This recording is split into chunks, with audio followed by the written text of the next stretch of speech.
Muslims in southern Egypt killed 2 Christian men for failing to pay them protection money.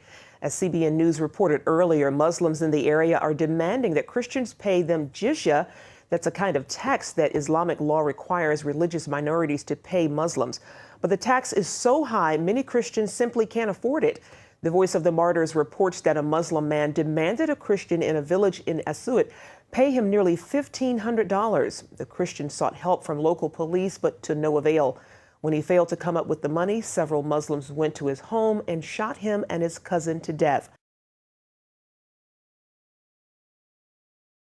America has spent the last several years combating the adherents of the religion of peace. This is not our first go-around with the war on terror. We had a war on terror from 1784 until 1816. Under 4 presidents, 15% of the federal budget was spent on the war with terror. In one particular point in time where we'd had American troops overseas in northern Africa, that part of the Middle East, and for 5 years under Thomas Jefferson, from 1801 to 1805, they're back home now. We have a peace treaty for the time being, and it's like, we've lost a lot of Americans. We spent a lot of money. What was this all about? And it's at that point in time that this book comes out. This is the first American edition of the Quran. Published in 1806 during Jefferson's administration. It's to explain to Americans why we just did what we did, why we had to go to war against this. At the beginning, it has a note to the reader. So the note to the reader, and this is what it tells the reader, is you really need to read this book, and if you do, you'll understand why the war was going on. It said, reader, thou wilt wonder that such absurdities have infected the best part of the world, and will avouch that the knowledge of what is contained in this book will render that law contemptible. Once you understand this, you'll know exactly why we were at war. This is what they do. This is part of the religion of peace. Today, we don't encourage you to read this. Back in the first war on terror, they wanted every American to read this and know what the issue was.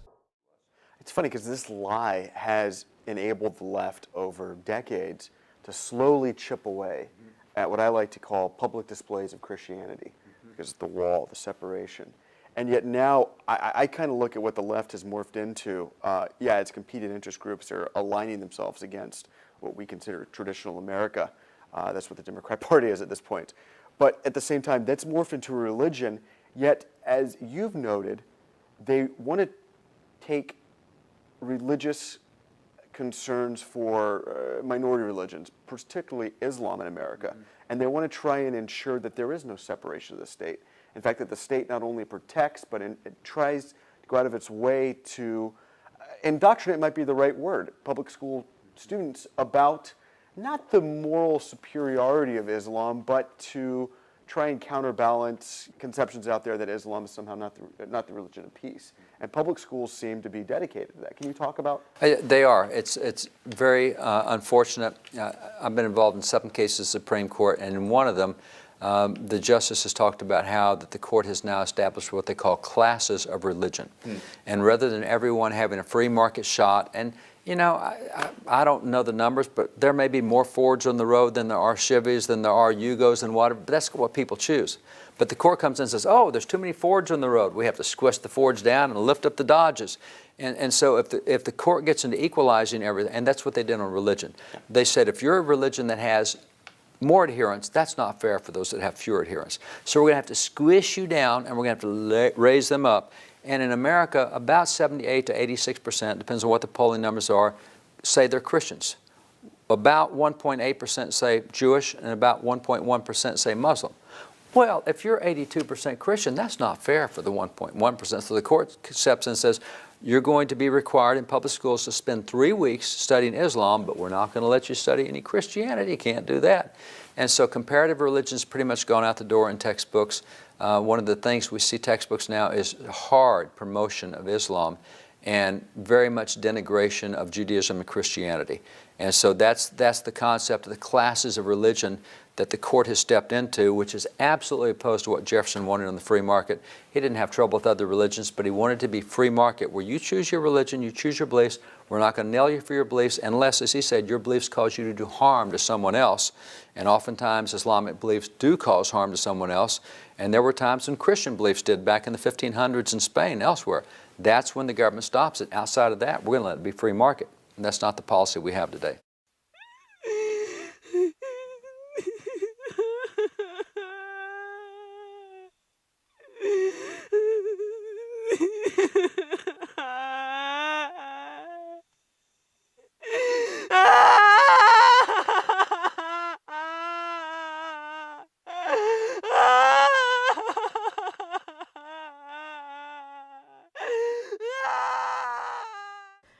particular story seems to be getting glossed over by the mainstream media. What's that?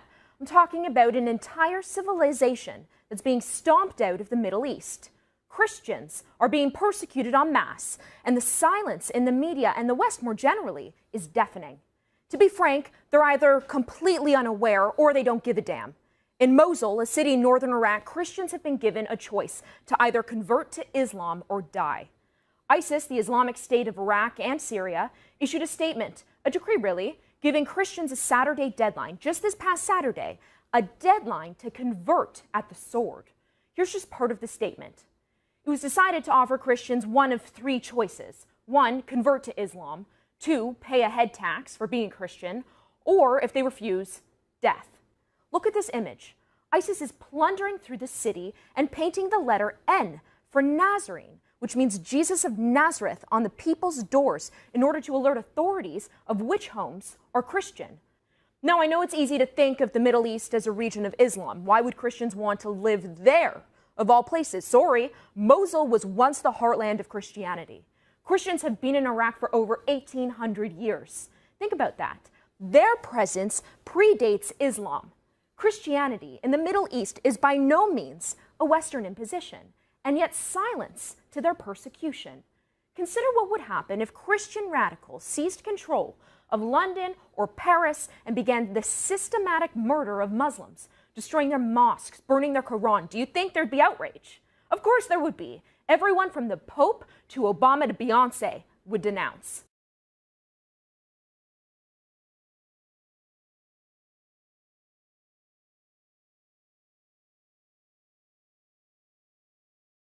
Barack Obama, I think, had said that Islam had played a great role at the founding of our nation. And I said, David, I wasn't aware of that. We have it? Watch this, watch this, watch this. Wait till you hear it, Ramadan David. is a reminder that Islam has always been a part of America.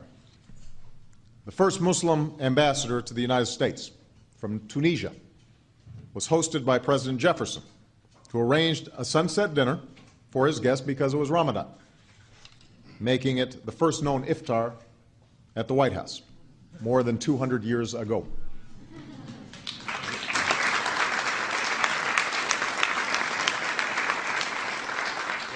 Yeah, no, I know. This is okay. So that was a special moment. It was a sunset cruise. And they held hands, and it was so beautiful. By the way, David Barton, in case you don't know for some reason, David is the founder and president of wallbuilders.com, and I ask you to put your money where your heart is. Wallbuilders.com does more good than a pack of charities combined. All right, so David, go ahead. Come on. Let's take this thing, because what's happening now, and you covered the Muslim Brotherhood. What's happening, it's a historic organization that goes back a long time, and they're really trying to get a foothold in America and make us think that they're mainstream and normal. And so part of what you get is the president saying that. I was talking to, we have a radio program, General Jerry Boykin was just on it, and he's the guy who ran Delta and everything. He says so far, in just the last few years, we have 27 judges who've used Sharia law in 23 states for court decisions. So Sharia law is already in fact. So people of Oklahoma vote and they say, we don't want Sharia law. And of course, that gets taken to court and the judge says, yeah, you can't have an amendment that says you don't want Sharia law. So this thing is really creeping in. Obama's one, got another clip to straighten out. Jefferson, everybody keeps trying to tie to Jefferson. You know, you get Jefferson's out there, and so Obama says Jefferson did the first iftar dinner. Let me take you back to another reference to Jefferson, and it deals with Keith Ellison. Keith Ellison is the first modern Muslim elected to Congress back in 2007. And you'll see a picture here of Keith Ellison, and he's got his hand on a Koran, being sworn in. It hadn't happened before in America, so he's being sworn on this Koran. And in being sworn in on this Koran, and you see a close-up of here, you can see on the back what it says. It's Jefferson's Koran. It's from 1746. And so we got a quote from, a great quote here from Ellison. Let me show you this quote we got. There he is. See, there's there, and see his hand on it. And so you see a close-up of it. Look at Nancy Pelosi right after plastic surgery. Here's what he says. The Quran is definitely an important historical document in our national history, and it demonstrates that Jefferson was a broad visionary thinker. It would have been something that contributed, the Quran would have been something that contributed to his own thinking. You know what? I agree with that. I say we take that from Keith Ellison. I agree with every word of that. I do too. You do? I do. Good. I totally agree, just not the way he meant it. Yeah, it's totally opposite of what he meant. Right. Because when you take those two things and put them together, how does Jefferson get tagged with this Quran thing? Why are they using him to justify what's happening with Islam in the United States? And that's where you got to go back, because we've had, what we're doing right now at the military is really America's second war on terror. The first war on terror we had lasted 32 years, went through 4 different presidencies and the Continental Congress. So you have to go back to where did we get involved in our first war against Islamic terrorism and radical Islam. You have to go back to the end of the American Revolution. 1783, we signed the peace treaty. We've been up to our ears fighting the British and haven't had time to see anything else. But overseas, we've been attacked by Islam. And so what happened was these 3 guys you see here, these are the first 3 ambassadors sent by the Continental Congress to negotiate with Muslim extremists in Europe. So you've got Jefferson, you got Franklin, you got Adams. These 3 guys are sent to Europe. And at this point, we don't have a Navy. The French were our Navy. You know, we had the British Navy. Now we separated from so these guys are trying to go settle things. And what's really interesting is after these guys have been in Europe for 2 years negotiating with Muslim extremists, Adams and Jefferson get down with the Tripolian ambassador, and they said, you know, we've kind of developed a relationship of trust here. We don't understand. Why do you keep attacking America? We haven't done a thing to you. We've come after you in no way. We've created no offense for you. Why in the heck do you keep attacking? Because everywhere we would send an American ship that had an American flag on it, these guys are going after it. They're hitting Americans. They're capturing Americans. They found they could hold them as slaves. Then they found they could sell them. They would get about $1 million a ship for ransoming the captain. And so Jefferson and Adams say, what's up with this? Look at the answer of the ambassador. Here's his explanation of why all these unprovoked attacks against America. This is what he said. The ambassador answered us that it was founded on the laws of their prophet Muhammad, that it was written in their Quran that all nations who should not have acknowledged their authority were sinners.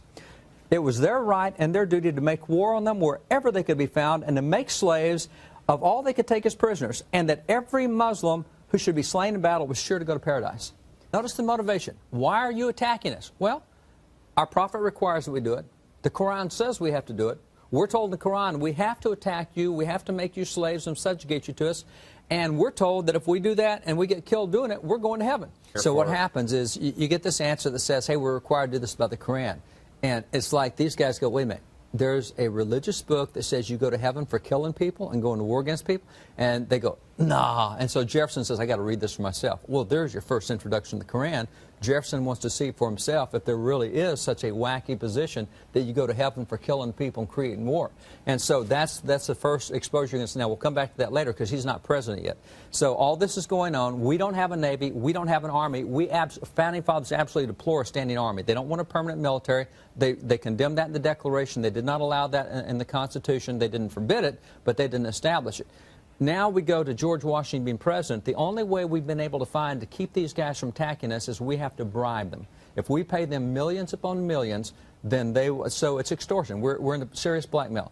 By the time you get to the 7th year of Washington's 8 years, in his 7th year, Washington is now paying 16% of the entire federal budget to keep these guys from attacking us. So 1/6 of the federal budget. 1/6 of the federal budget is going to keep Islamic extremists from attacking us. This is where Washington's had it, because he's a military guy. He likes to fight. He's already won battles. He's been a guy all of his life fighting battles. Look what he says about, he's fed up with these terrorists. This is the quote that he uses. He said, would to heaven we had a Navy able to reform those enemies to mankind or to crush them into non-existence. I wish I had some means to go over there and thump them.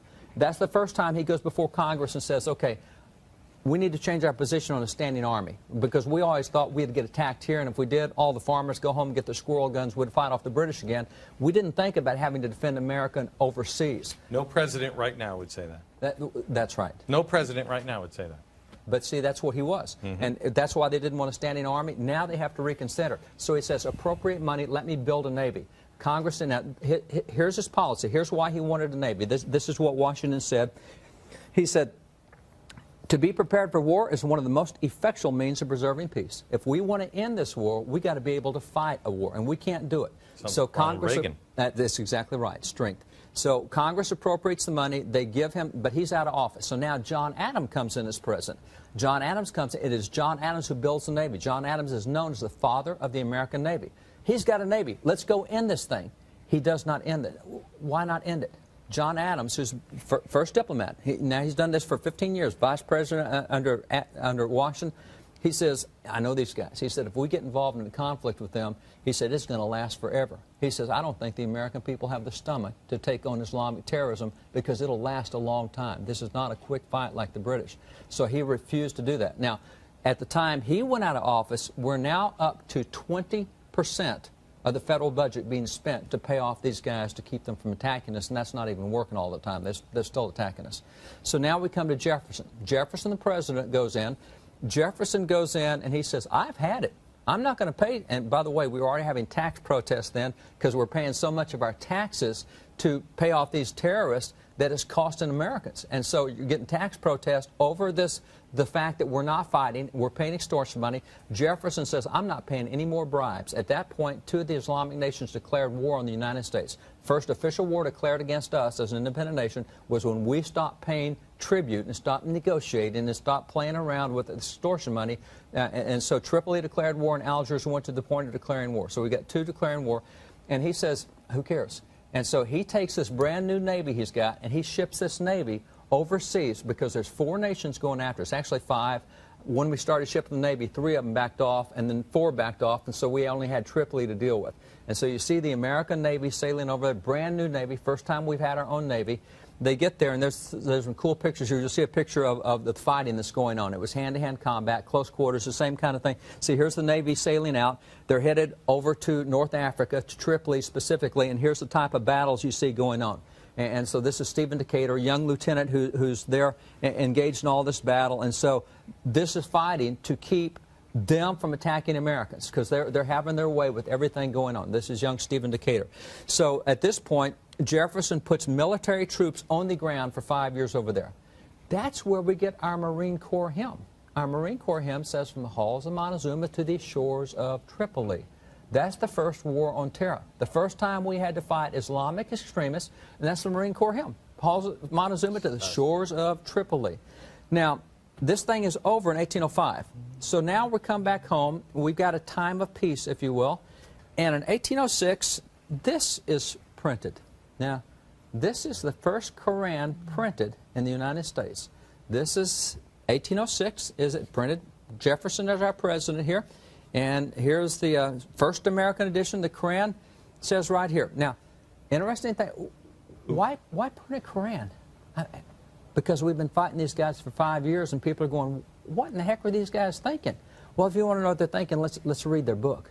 So here we come out with I got to read you the introduction. This is...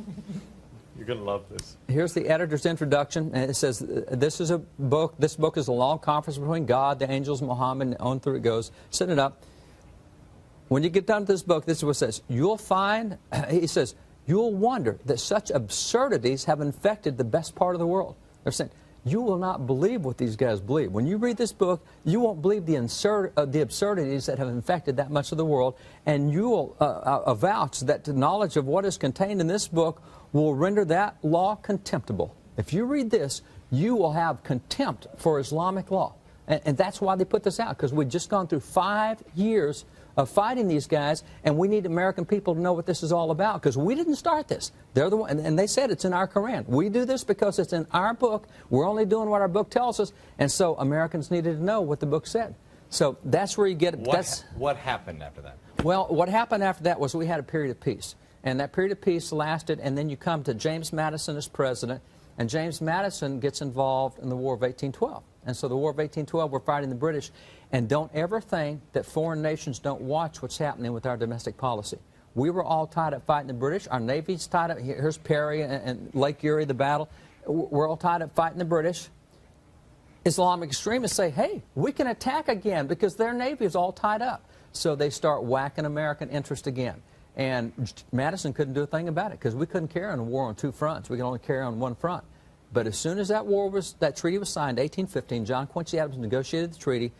Madison loads up the Navy again and sends them back overseas. Now that young Lieutenant Stephen Decatur is now made the commander, taking the Navy and the Marines back overseas.